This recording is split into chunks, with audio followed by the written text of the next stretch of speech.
you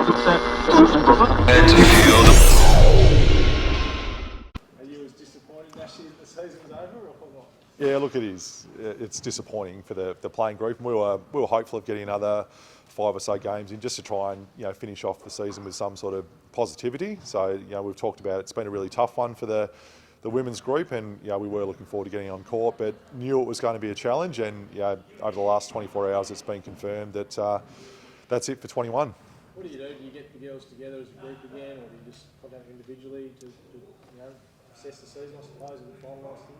Yeah, we'd still been training up until last week, when there was still, I guess, a glimmer of hope, just waiting to hear what was going to come through the Victorian government. So we had been training, and we will get together as a group, just probably more informally as a team, but the club will no doubt have a bit of a wrap up to celebrate the season, because it's been a tough couple of years for the Chargers, being out of the league. So to be back on court was just terrific this year. I think the home crowd support at Kingborough Sports Centre was fantastic. So while it was tough in the win-loss column for us, it's a lot of positives have come out of this year.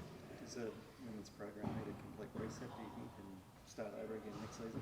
I think this year's proven that our approach didn't work, and we were really hoping to build around a local core group. And I think the league's shown that you do need to bring in players that are in that semi-professional capacity, so they can come in and they can work out during the days, and people that love living in the gym. And I think that's what really stood out for us this year, is just missing some of those X factors.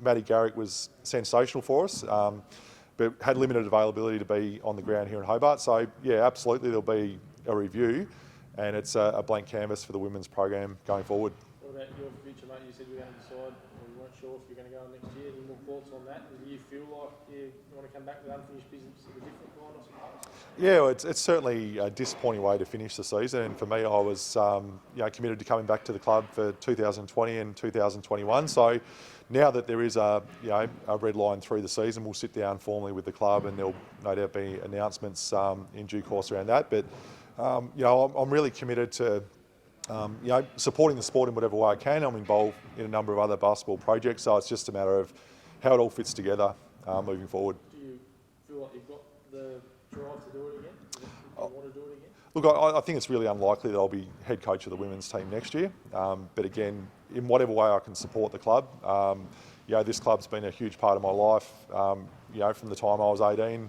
right through to now in different capacities. So, we'll just sit down and work out, what roles are potentially around and how I can help. Is that your decision or the club's decision? Yeah, we had a really good conversation, during the season, and then, towards the end of it. So it's been really open conversations with the club. So,